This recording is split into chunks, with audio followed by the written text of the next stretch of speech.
నేను రామన్నను బుజ్జగించి గడ్డం పట్టుకొని అడుగుతా ఉన్నా, అన్న నీ చెల్లెని ఒక మహిళా ఎమ్మెల్సీని మన పార్టీ ఆఫీస్లో కూర్చొని నా మీద కుట్రలు జరుగుతున్నాయని నేనంటే మీరు వర్కింగ్ ప్రెసిడెంట్గా ఉన్నారన్న, ఫోన్ చేయరా అన్న, నాకు ఏమేమి బేటా ఎందుకు బాధపడుతున్నావు అని ఫోన్ చేయరా? ఇది ఎప్పుడు జరిగిన ఇన్సిడెంటు? లేక లీక్ కాకముందు, నేను నా కొడుకు గ్రాడ్యుయేషన్కి అమెరికా పోకముందు, అంతకుముందే. మరి మీరు వర్కింగ్ ప్రెసిడెంట్ కదన్నా, నేను పార్టీ ఎమ్మెల్సీని కదా. చెల్లెలు అన్న బంధుత్వాలు పక్కన పెడదాం ఒక్క నిమిషం. ప్రొఫెషనల్ సెటప్లో ఒక పొలిటికల్ పార్టీలో ఒక మహిళా ఎమ్మెల్సీ భవన్లో కూర్చొని నా మీద కుట్రలు జరుగుతున్నాయంటే మీరు మాట్లాడినరా అన్న? 103 రోజులు అయిపోయిందన్న ఇయ్యాలటికి, ఒక్క మాట మాట్లాడినరా? కేసీఆర్ గారు దగ్గర నుంచి కమ్యూనికేషన్ రావాలని నేను ఎక్స్పెక్ట్ చేయలే. వారు పెద్దవారు, వారికి అనేకమైన పనులు ఉంటాయి. మొత్తం పార్టీని ఇప్పుడు పునర్నిర్మించుకోవాల్సిన అవసరం ఉంది. తెలంగాణకు జరుగుతున్నటువంటి అన్యాయాన్ని వారు ఎప్పటికప్పుడు దిశానిర్దేశం చేయాల్సిన అవసరం ఉంది. కానీ వర్కింగ్ ప్రెసిడెంట్ గారి దగ్గర నుంచి ఫోన్ రాకపోవడం మాత్రం ఒక మాట అనిపించింది నాకు. నేను కేసీఆర్ గారి బిడ్డను, నేను కూర్చొని ప్రెస్ మీట్ పెడితేనే రెస్పాన్స్ రాలేదంటే మరి ఇంకో మామూలు మహిళా కార్యకర్తకు బీఆర్ఎస్ పార్టీలో మన అన్యాయం జరిగితే రెస్పాన్స్ వస్తుందా? నాకైతే అనిపించలేదు. వస్తుందేమో నాకు తెలియదు. కానీ నేను ఒక మాటకి నాకు సంతోషం అనిపించింది. నాకు నోటీస్ రాగానే అక్కడ మహిళా ఎమ్మెల్సీలు కూర్చొని, మహిళలు అందరినీ కూర్చొని, ఫస్ట్ టైం అనుకుంటా భవన్లో 5 మహిళలు కూర్చొని ఇండిపెండెంట్గా ప్రెస్ మీట్ మాట్లాడింది. చాలా సంతోషం. ఇటువంటి అంతర్గత ప్రజాస్వామ్యం రావాలని నేను కోరుకున్నా. మహిళలకు, ఎస్సీలకు, ఎస్టీలకు, బహుజనులకు కోటరీల అడ్డంకులు లేకుండా యాక్సెస్ రావాలి. అది మైక్కి యాక్సెస్ రావాలి, బాస్కి యాక్సెస్ రావాలనే నేను అనుకున్నా. అది జరిగింది, చాలా సంతోషం. నన్ను సస్పెండ్ చేసినాక అయినా పర్లేదు, కానీ జరిగింది. నిన్న మహిళలందరూ కూర్చొని మాట్లాడి నేనేమంటున్నా అంటే, కేసీఆర్ గారు, కేటీఆర్ గారు, నేను, మా కుటుంబం, మాది రక్త సంబంధం. పదవులు పోతేనో, పార్టీలకు వెళ్ళి సస్పెండ్ చేస్తేనో పోయేటటువంటి బంధం కాదు. కానీ ఎవరైతే వెస్టెడ్ ఇంట్రెస్ట్ ఉన్న పార్టీలు ఉంటారో, పార్టీలో ఉండి కేవలం డబ్బు సంపాదించుకోవాలనేటటువంటి ఒక ఆలోచనతో, వ్యక్తిగత లబ్ధి పొందాలనేటటువంటి ఆలోచనతో ఉన్నటువంటి వ్యక్తులు, వాళ్ళకి కావాల్సింది ఏంది? మేము ముగ్గురం కలిసి ఉండొద్దు, మా కుటుంబం బాగుండొద్దు, మా కుటుంబం విచ్ఛిన్నమైతేనే వాళ్ళకి అధికారం వస్తుంది. దాంట్లో భాగంగా ఇవాళ మొదటి స్టెప్పు నన్ను బయటేసిరు పార్టీలకు వెళ్ళి. అది ఇక్కడితో ఆగదు. నేను గౌరవనీయులు పెద్దలు దైవ సమానులు కేసీఆర్ గారిని విజ్ఞప్తి చేస్తా ఉన్నా, మీకు ఒక సూచన చేస్తా ఉన్నా. దయచేసి మీ చుట్టూ ఏం జరుగుతున్నదో ఒకసారి చూసుకోండి నాన్న. నన్ను ఇవాళ బయటకు పంపొచ్చు, నేను మీలాగా స్ట్రేట్ ఫార్వర్డ్ ఉంటా, నిజాలు మాట్లాడతా. నేను ఉద్యమం నేపథ్యం నుండి వచ్చిన కాబట్టి నాగ్గా, ఉన్నది లేనట్టుగా, లేనిది ఉన్నట్టుగా, మోసం చేయాలని చెప్పో ఇంకోటి చేయాలని చెప్పో మాట్లాడను. స్ట్రేట్ ఫార్వర్డ్గా ఇష్యూస్ మాట్లాడతా కాబట్టి నన్ను ఇలా బలి చేసిండ్రు, పర్వాలే. కానీ రేపటి నాడు ఇదే ప్రమాదం రామన్నకు కూడా పొంచుంది, రేపటి నాడు ఇదే ప్రమాదం మీకు కూడా పొంచుంది. అల్టిమేట్గా బీఆర్ఎస్ పార్టీని హస్తగతం చేసుకోవడానికి జరుగుతున్నటువంటి కుట్రలో భాగంగానే ఇవాళ నన్ను ఎలిమినేట్ చేయడం జరిగింది. నేను ఇవాళ ఓపెన్గా అడుగుతా ఉన్నాను, హరీష్ రావు గారికి నేను సూటి ప్రశ్న వేస్తున్నా, ఈ రాష్ట్ర ముఖ్యమంత్రి రేవంత్ రెడ్డి గారు కూడా నేను సూటి ప్రశ్న వేస్తున్నా. నా మీద కుట్రలు ఎప్పటి నుండి ప్రారంభమైనాయి? ఎప్పుడైతే హరీష్ రావు గారు, రేవంత్ రెడ్డి గారు ఒకే ఫ్లైట్లో హైదరాబాద్ నుండి ఢిల్లీకో, ఢిల్లీ నుండి హైదరాబాద్లో ఒకే ఫ్లైట్లో వాళ్ళిద్దరు ప్రయాణం చేసి వచ్చినప్పుడు హరీష్ రావు గారు రేవంత్ రెడ్డి గారు కాలు పట్టుకొని సరెండర్ అయినాక ఈ కుట్రలు స్టార్ట్ అయినాయి, నా మీద ఈ స్టోరీలు స్టార్ట్ అయినాయి, మా కుటుంబాన్ని విడగొట్టాలనేటటువంటి కుట్ర స్టార్ట్ అయింది. నేను ఛాలెంజ్ చేస్తా ఉన్నా, రేవంత్ రెడ్డి గారు మీరు చెప్పండి, ఆ ప్రయాణం జరిగిందా జరగలేదా? హరీష్ రావు గారు మీరు చెప్పండి, ఒకే ఫ్లైట్లో మీరు రేవంత్ రెడ్డి గారితో కలిసి వచ్చిండ్రా రాలేదా? ఆ తర్వాత నుండే నా మీద ఈ కుట్రలు జరుగుతున్నాయా లేదా? సరెండర్ అయింది మీరు. ప్రతి ఒక్క విషయంలో దాదాపు ఒక 7-8 ఇష్యూస్ ఉన్నాయి, ఇన్సిడెంట్స్ ఉన్నాయండి. అఫీషియల్ పిఆర్ఓ ట్వీట్ చేస్తాడు, Congress party official PRO tweet చేస్తాడు, ముఖ్యమంత్రి గారు పిఆర్ఓ, ఈ పాల వ్యాపారంలో అవినీతి జరిగిందని. తెల్లారు 2-3 పేపర్లలో వస్తుంది, 3వ రోజుకి మాయమైపోతుంది. అదే కేటీఆర్ గారినేమో 3 సార్లు విచారణ పేరుతో పిలిచి వేధిస్తారు. అంటే కేసీఆర్ కుటుంబం నికార్స్గా బరిగీసుకొని కాంగ్రెస్ పార్టీతో రేవంత్ రెడ్డి కొట్లాడుతున్నాం కాబట్టి మా మీదనేమో కుట్రలు జరుగుతాయి, మా మీదనేమో కేసులు పెడతారు. మీ మాత్రం 1 or 2 days హెడ్లైన్స్ వస్తే తర్వాత న్యూస్ గాయబవుతుంది. ఎన్ని జరగలే చెప్పండి హరీష్ రావు గారి విషయంలో. ఫస్ట్ పాల వ్యాపారం మీద ఏమొచ్చినాయి ఆరోపణలు. ఆనాడు బీఆర్ఎస్ పార్టీ గవర్నమెంట్లో SC ST BC హాస్టళ్లకు Harish Rao గారి పాల వ్యాపారం నుంచి పాలు సప్లై చేసిరనే ఆరోపణలు అయోధ్య రెడ్డి గారు ట్వీట్ చేసిరు. గతం 2 రోజులు పోయింది ఆరోపణ. ఎందుకు సరెండర్. నెక్స్ట్ ఒక అభియోగం చేసిరు ముఖ్యమంత్రి గారు. రంగనాయక్ సాగర్ దగ్గర ఈయన ఫామ్ హౌస్ ఉంది, అది ప్రభుత్వ భూమి, కబ్జా చేసిండని. 1 day headline, 3rd day news గాయబ్. No case nothing. కేటీఆర్ పరిస్థితి ఏంటి? ఎన్ని కేసులు పెట్టిరు కేటీఆర్ అన్న మీద? ఎన్నిసార్లు పిలిచిండు విచారణకు? ఇవన్నీ పక్కన పెడదాం. నిన్నటి లేటెస్ట్ ఇష్యూ మాట్లాడదాం. కాళేశ్వరం కానీ ఇంకోటి కానీ ఏ ప్రభుత్వంలో అయినా పొలిటికల్ పాలసీ చేసేవాళ్ళు, విధానపరమైన నిర్ణయాలు తీసుకునే వాళ్ళు ముఖ్యమంత్రులు ఉంటారు. కింద ఉన్నటువంటి మంత్రులు దాన్ని ఎగ్జిక్యూట్ చేయాలి. కేసీఆర్ గారు ఒక పాలసీ డెసిషన్ తీసుకున్నారు, నేను కాళేశ్వరం ప్రాజెక్టు కడతా, దానికి ఇన్ని డబ్బులు ఇస్తా అని. ఆనాడు మంత్రి ఎవరు? ఎగ్జిక్యూషన్ చేయాల్సింది ఎవరు? 2014 నుంచి 2018 వరకు తుమ్మిడిహెట్టి దగ్గర నుంచి మేడిగడ్డకు స్థలం మార్చినప్పుడు మంత్రి ఎవరు? ప్రాజెక్టులు డిసైడ్ చేసినప్పుడు మంత్రి ఎవరు? అన్ని మీటింగ్లు టెక్నికల్ ఇష్యూస్ చూసుకోవాల్సింది ఎవరు?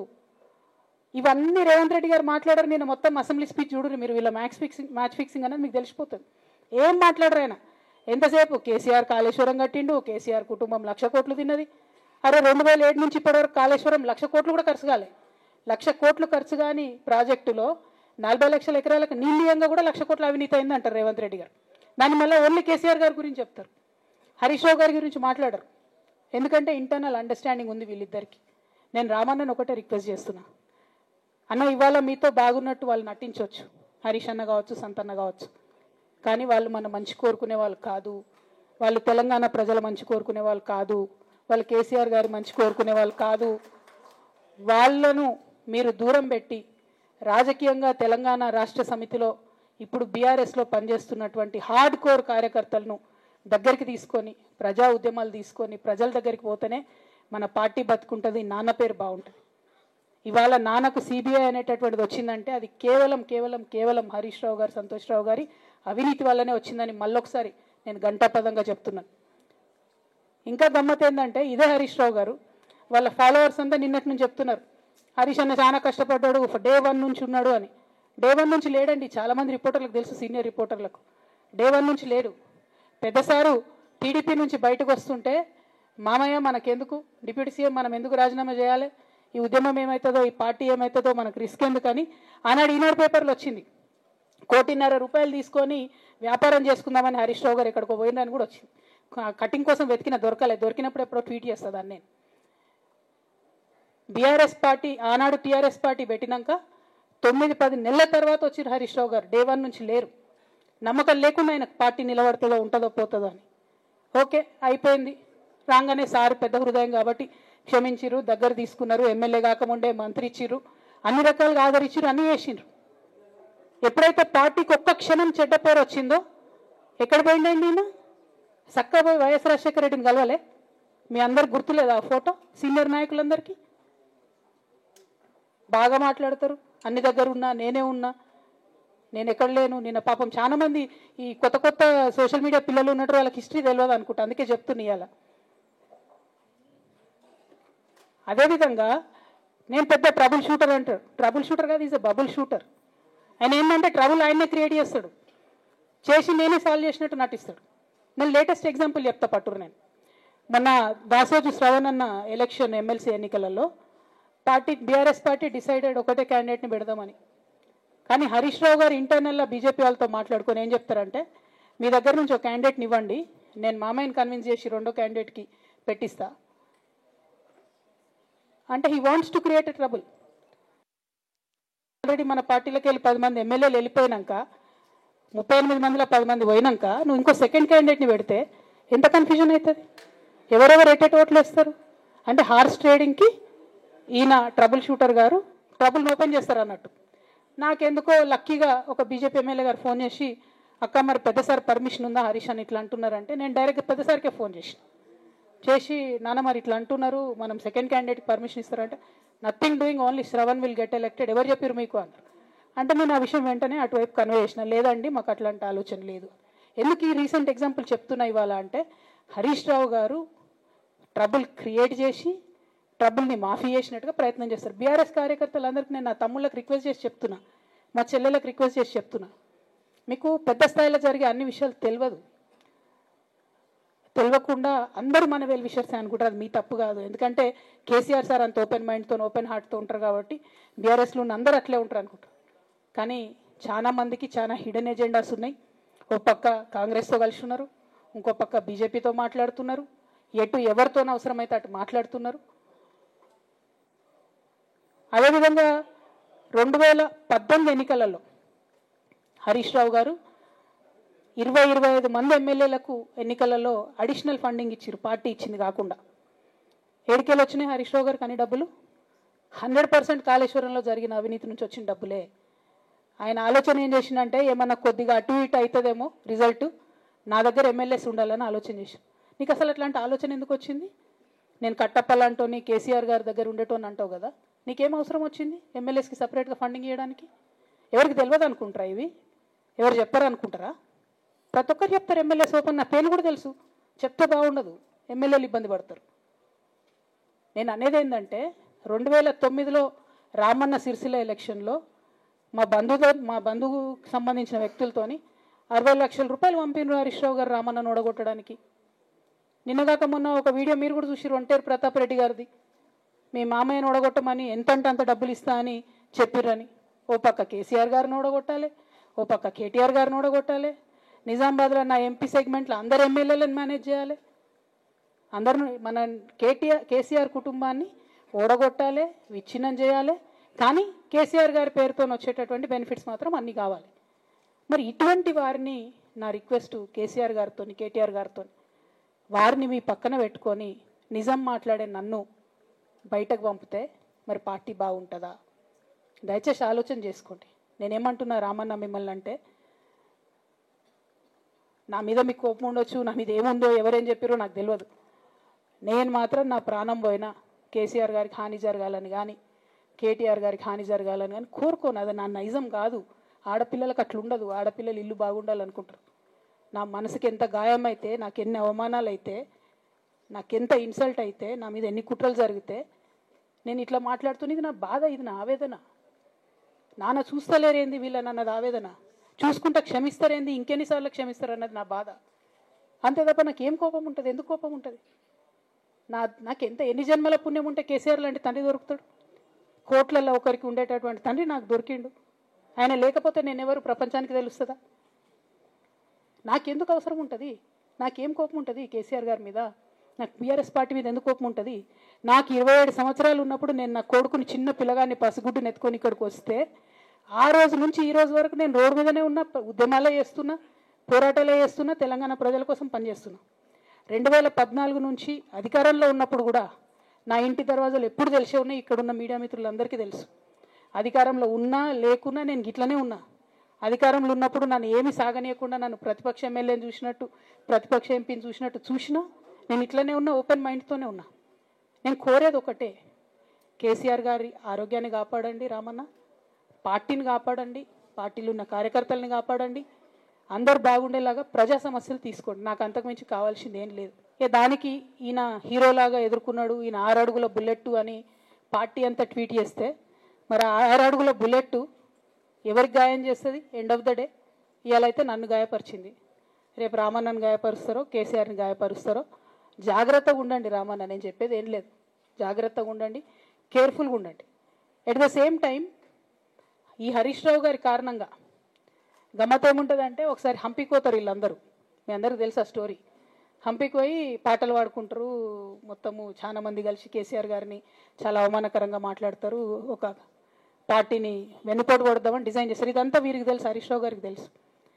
నేను ఆ రోజు సాక్ష్యం ఉన్న హరీషాన్ని వచ్చి లిటరల్లీ రామన్న చేతులు పట్టుకొని, అరే మామయ్యకి ఎప్పుడా సింక్ ఆర్ సెల్, నేను మామయ్యతోనే ఉంటా అని చెప్పి అక్కడ మాట్లాడుకున్న వాళ్ళందరినీ పెద్దసారి దగ్గర అవుట్ చేసిండి. ఆ తర్వాత పర్యవసానంలో ఈటెల రాజేంద్ర అన్న బయటికి వెళ్ళడం. ఈ మహానుభావుడు వల్ల జగ్గారెడ్డి దగ్గర నుంచి మొదలు పెడితే, చెరుకు శ్రీనివాసరెడ్డి ముత్యంరెడ్డి అన్న కొడుకు దగ్గర నుంచి మొదలు పెడితే, రఘునందన్ రావు గారు, మైనంపల్లి గారు, విజయశాంతి గారు, విజయరామారావు గారు, ఆయన పాత పెద్ద ఆయన ఉండే ఈటెల రాజేందర్ గారు, వీళ్ళందరూ పార్టీలోకి వెళ్ళి పోయినరు కదా, పోలేదా? ఇవన్నీ హరీష్ అన్న చేసినాయి కదా. ఆనాడు దుబ్బాక ఉప ఎన్నిక ఎందుకు ఓడిపోయినాం? దుబ్బాక ప్రజలకు ఇప్పటికి కూడా గుర్తుంటుంది. వాళ్ళందరూ ఒకటే మాట చెప్తారు, ఈయన సిద్దిపేటకు తప్ప రూపాయి రానియాడు దుబ్బాకకు, ఈయన వచ్చి ప్రచారం చేసిండు కాబట్టి మేము ఓటేయలేని ఓపెన్గా చెప్పారు ఆనాడు ఎన్నికలలో. దానికి ఏం రాపించుకుంటాడు ఈయన పేపర్లలో? ఒంటరి పోరాటం చేసి ఓడిన హరీష్ రావు. అసలు ఓడిపోయింది మీ వల్ల కదా. మీరు మీడియా మేనేజ్మెంట్లో సూపర్, అలా డౌట్ ఏం లేదు. రామన్న యూట్యూబ్లు మేనేజ్ చేసి, ఈయన మెయిన్ స్ట్రీమ్ మీడియా మేనేజ్ చేస్తాడు అంతే, అంతకుమించి వేరే ఏం లేదు. నేను రామన్నని రిక్వెస్ట్ చేస్తున్నా, అన్న మీరు కూడా ఆ స్కిల్ నేర్చుకోండి అన్న. అట్లనే ఈటెల రాజేందర్ గారు ఉప ఎన్నిక దగ్గరుండి హరీష్ అన్న గెలిపిలేదా అండి ఈటెల రాజేందర్ని? ఆనాడు పిసిసి అధ్యక్షుడిగా ఉండి రేవంత్ రెడ్డి గారు ఏమంటారు, కాంగ్రెస్ పార్టీ ఓడిపోతుంది అని చెప్తాడు. ఆయన ముందే డిక్లేర్ చేసిండు, ముందే చేతులు ఎత్తేసిండు.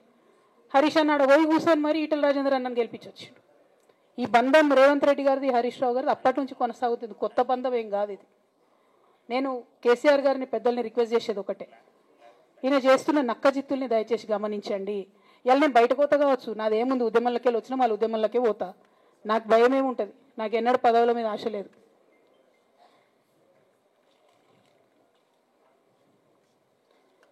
పార్టీ నుంచి వచ్చిన ఎమ్మెల్సీకి స్పీకర్ ఫార్మాట్లో చైర్మన్ గారికి నేను పంపుతా ఉన్నాను రాజీనామా పత్రాన్ని.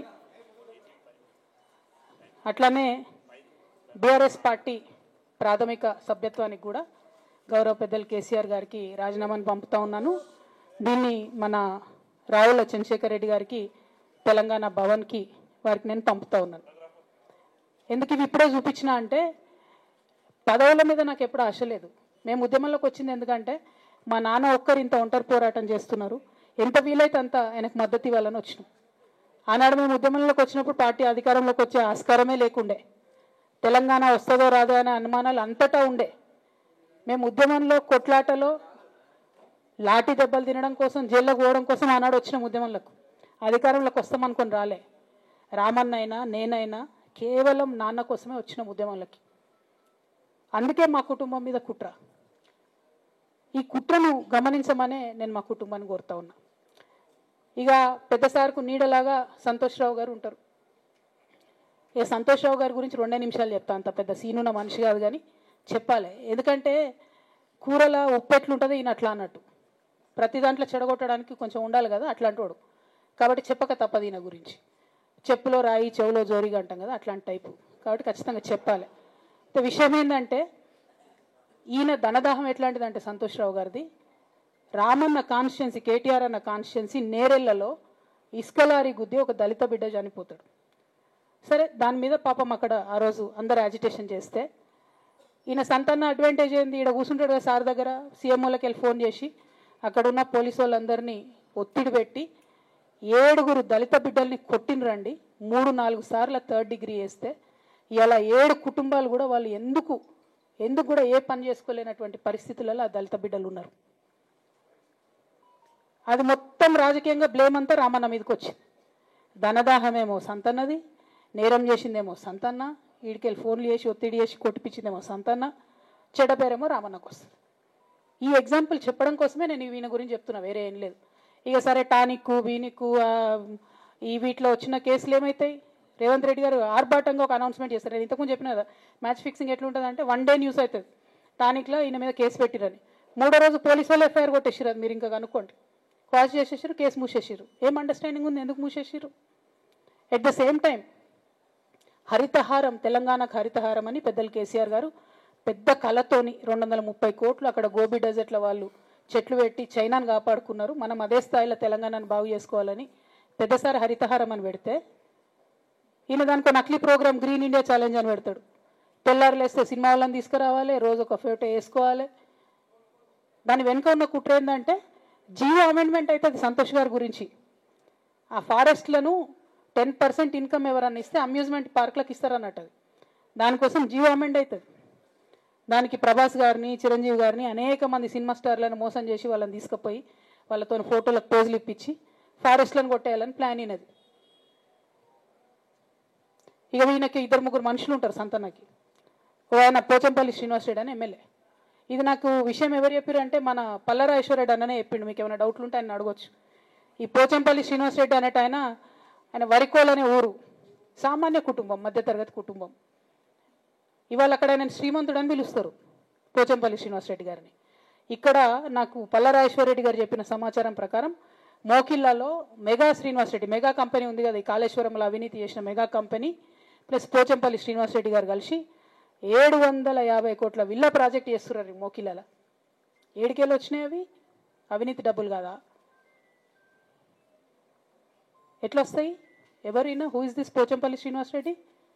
సంతోష్ రావు క్లాస్మేట్, అది తప్ప ఆయనకున్న అర్హత ఏం లేదు. ఆయనకి ఎమ్మెల్సీ వస్తుంది, కాంట్రాక్ట్లు వస్తాయి, ఇంకేందో వస్తాయి. అట్లనే నవీన్ రావు అని ఇంకొక ఎమ్మెల్సీ ఉంటాడు. ఆయన డైరెక్ట్గా మా ముఖం పట్టుకొని అందరం కూడా అంటాడు, నాకు ఎమ్మెల్సీ ఇచ్చింది కేసీఆర్ గారైనా నాకు దేవుడు సంతోషం అంటాడు ఆయన. నిన్న మొన్న వాళ్ళ ఫాదర్ని పట్టుకున్నారు పేకాటల. ఏమైంది కేసు? ఆల్రెడీ నవీన్ రావు గారు పోయి మన ముఖ్యమంత్రి గారు కాళ్ళు పట్టుకున్నట్టుగా తెలిసింది. వాళ్ళ తండ్రిని విడిచిపెట్టారు, ఈయన మీద భూ కబ్జా కేసులు ఉంటే అవి విడిచిపెట్టారు. అంటే ఓ పక్క సంతోష్ రావు గ్యాంగు, ఇంకో పక్క హరీష్ రావు గ్యాంగు 100కు 100% రేవంత్ రెడ్డి గారితో, ఇక్కడ ఉన్న కాంగ్రెస్ ప్రభుత్వంతో, అవసరమైన సందర్భంలో పైనున్న బీజేపీతోని వాళ్ళు కోఆర్డినేషన్లో ఉండి బీఆర్ఎస్ పార్టీకి జలగల్లాగా పట్టి పీడుస్తున్నారు. నిరంతరం బీఆర్ఎస్ పార్టీకి నష్టం చేస్తున్నారు. ఎంత దారుణానికి ఒడిగట్టిరంటే ఆఖరికి నా ఓటమితో ప్రారంభమైంది అది. నిజామాబాద్లో నా ఓటమిలో కుట్రలు చేశారు. ఆనాడే మనం రివ్యూ చేసుకుంటే బాగుండలే. కానీ ఇప్పుడు అది ఎక్కడికి వచ్చింది? కామారెడ్డిలో పెద్దసారి ఓడిపోయేదాకా వచ్చింది పరిస్థితి. మూడోసారి ప్రభుత్వం పోయేదాకా వచ్చింది పరిస్థితి. ఒక్కొక్క ఎలక్ట్ అయిన ఎమ్మెల్యేని, ఓడిపోయిన ఎమ్మెల్యేలు పత్రికా మిత్రులు మీరు మాట్లాడండి.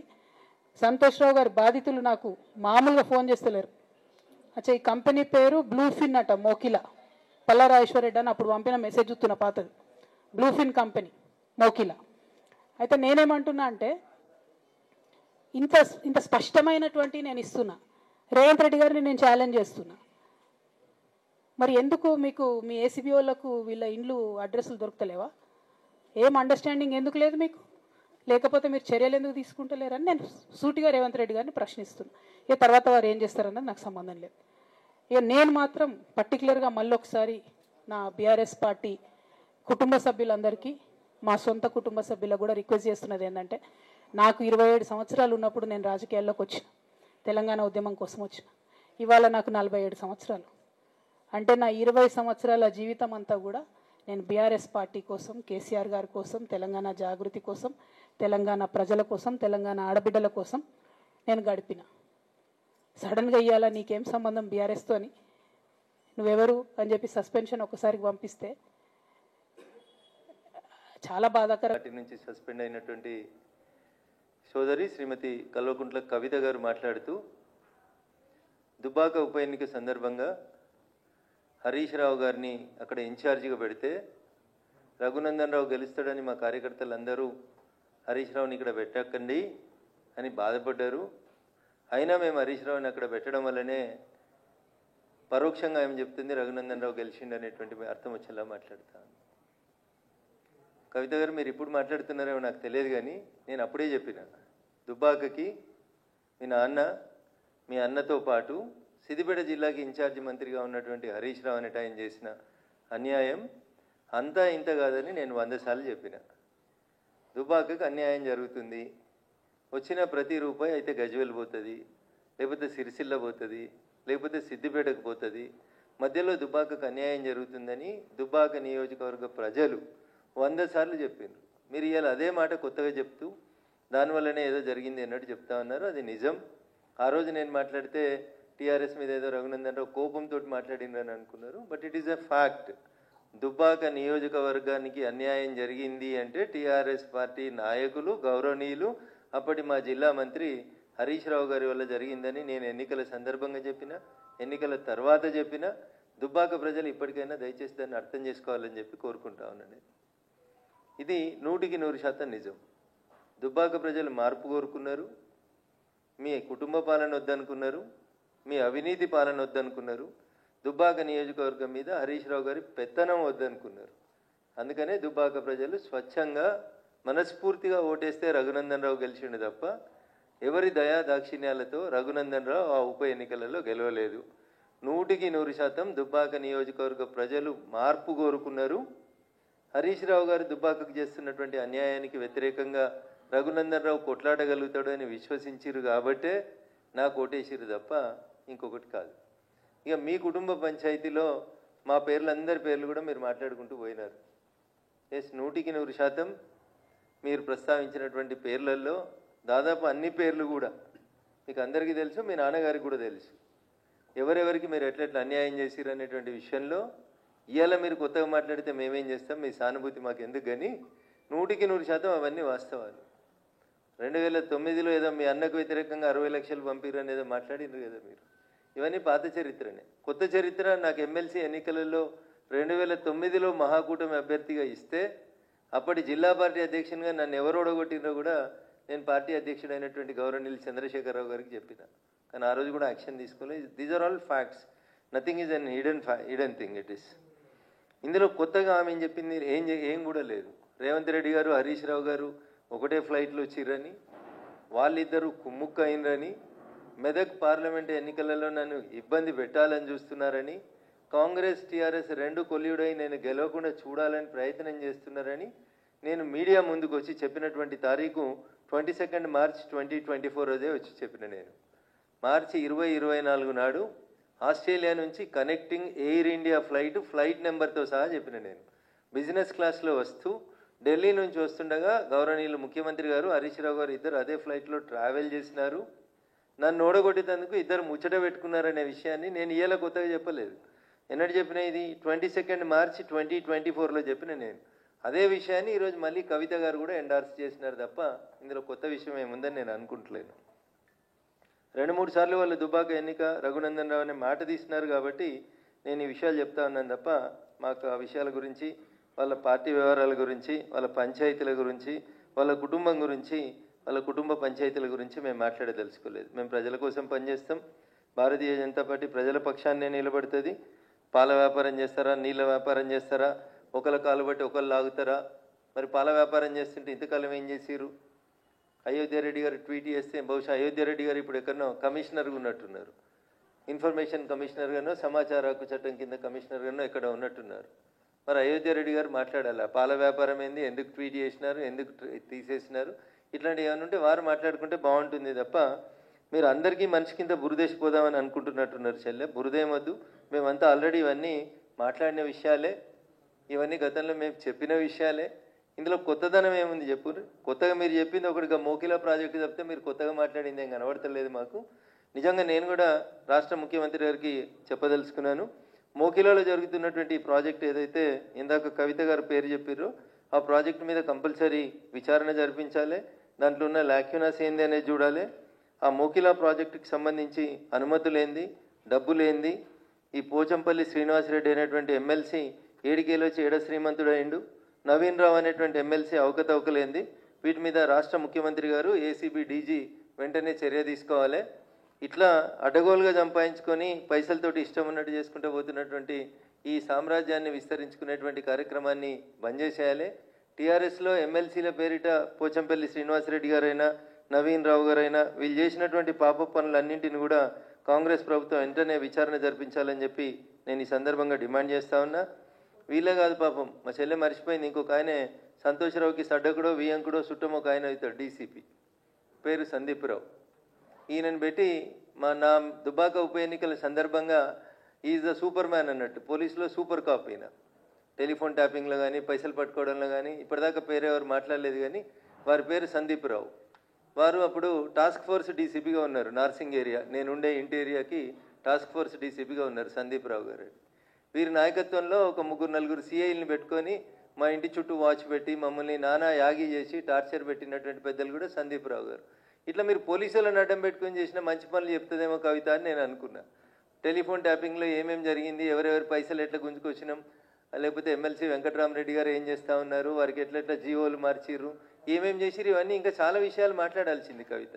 మీరు మాట్లాడేవన్నీ అన్ని ప్రజలకు తెలిసిన విషయాలే మాట్లాడారు, కొత్త ఏం మాట్లాడలేదు మీరు.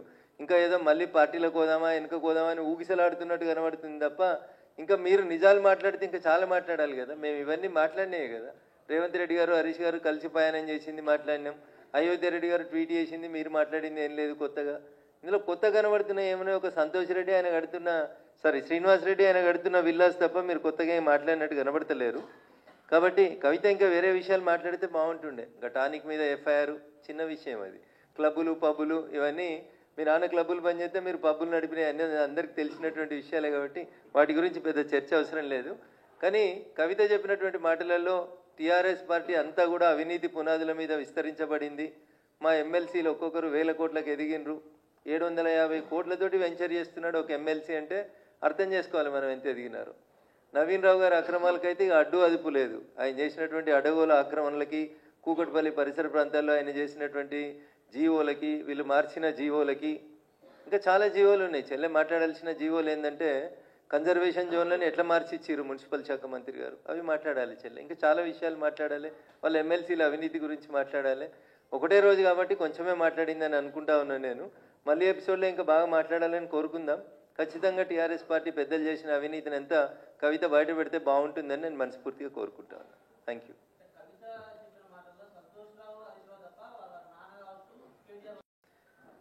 సొంత కుటుంబాన్ని కాపాడుకోవాలనే ఆలోచనని నేను తప్పుపట్టదలుచుకోలేదు. బట్ నేను అడుగుతుంది ఏంటంటే ఈ పోచంపల్లి శ్రీనివాసరెడ్డి చేసిన అవినీతి మీద, నవీన్ రావు గారు చేసినటువంటి అవినీతి మీద మీరు పార్టీలో ఉన్నప్పుడు లేదా మీరు ప్రభుత్వంలో ఉన్నప్పుడు ఎందుకు చర్యలు తీసుకోలేకపోయినారనేది ఒకసారి ఆలోచించాలి.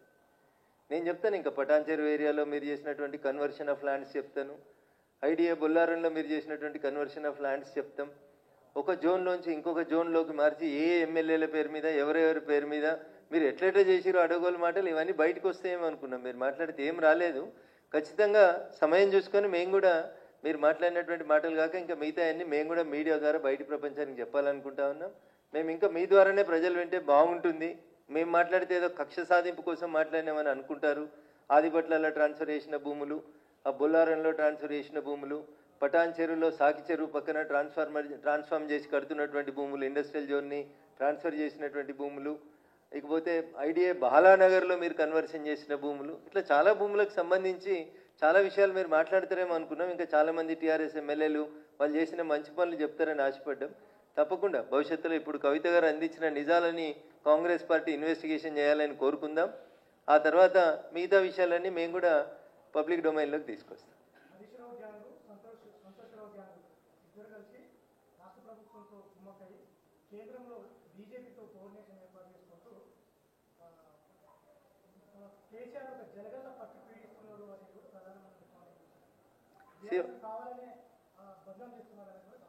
భారతీయ జనతా పార్టీ ఏ రోజు కూడా తన లైన్ దాటి మాట్లాడలేదు. మేము మాట్లాడిన దాంట్లో ఎక్కడ కూడా మేము తప్పు మాట్లాడలేదు. కాళేశ్వరంలో అవినీతి జరిగిందనే మాట్లాడినాం. అంతకుమించి మేము వేరే విషయాలు ఏం మాట్లాడలేదు. కాళేశ్వరంకు సంబంధించినటువంటి అంశంలో కాంగ్రెస్ పార్టీ ఇప్పటికే 2 సంవత్సరాలు వృధా చేసింది అనేది మా భావన. ఈ విషయం ఎప్పుడో కాళేశ్వరంకు సంబంధించినటువంటి కేసు సిబిఐకి ఇచ్చి ఉంటే ఈ పాటికి సగం ఇన్వెస్టిగేషన్ అయిపోతుంటుంది. నిన్న మహేష్ కుమార్ గౌడ్ గారు మాట్లాడిన దాంట్లో అన్యాపదేశంగానే కాంగ్రెస్ పార్టీ ఎట్లా కుట్ర చేస్తుందనే చెప్తారు. ఆయన ఏమంటాడు, వచ్చే ఎలక్షన్ల వరకు ఒకవేళ సిబిఐ ఈ కేసు తేల్చకపోతే బీజేపీ బీఆర్ఎస్ కుమ్ముక్క అయిందని మేము ప్రజల్లోకి తీసుకుపోతాం. 2 ఏళ్ళు మీరు దాచిపెట్టుకోవచ్చు ఫైళ్ళు, 2 ఏళ్ళు మీరు ఇన్వెస్టిగేషన్ పేరిట పక్కకు పెట్టవచ్చు. లాస్ట్ 1 ఇయర్ మాకు కూడా ఎలక్షన్స్ ఉంటాయి కదా. ఇప్పుడేదో సిబిఐకి హ్యాండ్ ఓవర్ చేస్తామని ఇంకా కోర్టు ఏం తెలుస్తుందో తేలనే లేదు. మమ్మల్ని బదనాం చేసేందుకు అప్పుడే రంగం సిద్ధం చేస్తూనే ఉన్నారు. కానీ Bharatiya Janata party we don't want to blame anybody. మేము నిజాయితీగా ఉన్నాం. కాళేశ్వరంలో అవినీతి జరిగిందని చెప్పినాం. టెలిఫోన్ ట్యాపింగ్ జరిగిందని మొదటి నుంచి రఘునందన్ రావు చెప్తున్నాడు. ఇప్పుడు చెప్పిన డీసీపీ సందీప్ రావే నన్ను ఇబ్బంది పెట్టినాడు దుబ్బాక ఉప ఎన్నికలలో అని చెప్తా ఉన్నాను. నా టెలిఫోన్ ట్యాపింగ్ చేసిర్రు అని చెప్పినాను. సందీప్ రావు అనేట ఆయనను ముద్దాయి ఎందుకు చేయలేదనేది సిట్ ఆలోచించాలి ఇవాళ. ఎందుకంటే సందీప్ రావు అనేటువంటి వ్యక్తి నార్సింగ్ లాంటి ఏరియాలో కూర్చొని ఎన్నెన్ని అవకతవకలు చేసిండో ఒకసారి ఆయన టీం ఏంది, ఆయన కింద పనిచేసినటువంటి సిఐలు ఎవరు, ఏసీపీలు ఎవరు, వాళ్ళ మూవ్మెంట్ ఏంది, వాళ్ళ ఫోన్లు ఏంది ఒకసారి సిట్ విచారించాలి. Straightly I'm alleging against a DCP who worked as a task force DCP Narsingi. మా ఇంటి మీద నిఘా, మా కుటుంబ సభ్యుల మీద నిఘా పెట్టి వెనకాల షాడో పార్టీలని పెట్టి ఈయన చేసిన అరాచకాలు ఎందుకు సిట్ దృష్టికి ఎందుకు వస్తలేవో ఒకసారి సిట్ అధికారులు కూడా ఆలోచించుకోవాలి. సందీప్ రావు ఏ హోదాలో చేసిండు, సంతోష్రావుకి సడ్డకుడో వియ్యంకుడో ఏదో హోదాలో చేసినాడు తప్ప ఎవరైనా ఎక్కడెక్కడ పోస్టింగ్లు చేసినాడు. మేడ్చల్ చేస్తాడు, నార్సింగ్ చేస్తాడు, ఎల్బీ నగర్ చేస్తాడు. మొత్తం క్రీమీ ఏరియాలో అన్ని సెటిల్మెంట్లు సంతోష్రావు గారు, సందీప్ రావు గారి ద్వారానే చేసుకుంటూ వచ్చారు తప్ప కొత్తగా ఏం లేదు కదా. కాబట్టి నిజంగా సిట్ కవిత చేసిన ఆరోపణ నిజం కాకపోతే సిట్ రేవంత్ రెడ్డి గారు చాలా సీరియస్గా వీటన్నింటి మీద కుమ్ముక్కు రాజకీయాలు ఉన్నటువంటి నిజం కాకపోతే సిట్ వెంటనే సందీప్ రావు మీద కూడా విచారణ ప్రారంభించాలి.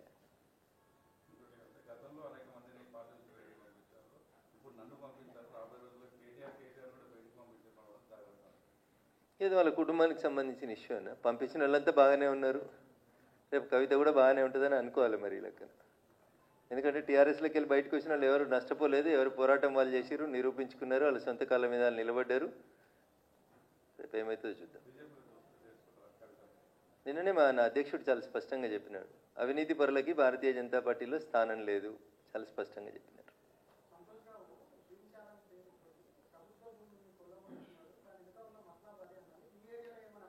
సో మా నర్సాపూర్ ఫారెస్ట్కి సంబంధించి హెటిరో డ్రగ్స్ అనేటువంటి కంపెనీ తోటి నర్సాపూర్ ఫారెస్ట్ని దత్తత తీసుకోమని వాళ్ళతోటి 10 కోట్ల రూపాయలు ఇప్పించి పొద్దుగాల 6 గంటలకు వచ్చి లోకల్ ఎమ్మెల్యేకి తెలియకుండా అప్పటి మంత్రి అల్లోళ్ళ ఇంద్రకరణ్ రెడ్డి గారి పేరుతో పెద్ద శిలాపలకం వేసి అక్కడ నర్సాపూర్ ఫారెస్ట్ని దత్తత చేసినట్టు చేసి హెటిరో డ్రగ్స్ అనేటువంటి సంస్థ నుంచి 10 కోట్లు తీసుకొని అదేదో గ్రీన్ ఛాలెంజ్ చేసినట్టు చేసిరు. ఒక మొక్కనాటలే నర్సాపూర్ ఫారెస్ట్లో.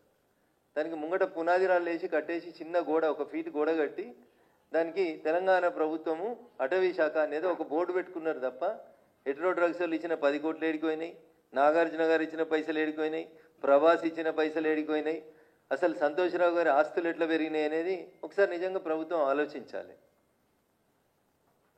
నేను మా డిఎఫ్ఓ గారికి చెప్పాను, మెదక్ డిఎఫ్ఓ గారికి, ఇయ్యాల చెప్పలేదు నేను. నర్సాపూర్ ఫారెస్ట్లో ఈ అల్లోల ఇంద్రకరణ్ రెడ్డి గారు అర్ధరాత్రి వచ్చి బోర్డు వేసి నర్సాపూర్ ఎమ్మెల్యేకి చెప్పకుండా చేసుకొని పోయిన కార్యక్రమానికి సంబంధించి నేను ఆల్రెడీ మా డిఎఫ్ఓ మీదకి ఒక కంప్లైంట్ పెట్టున్నాను. దీని మీద ఈ నిధులు ఎటుపోయినాయి విచారణ జరుపు.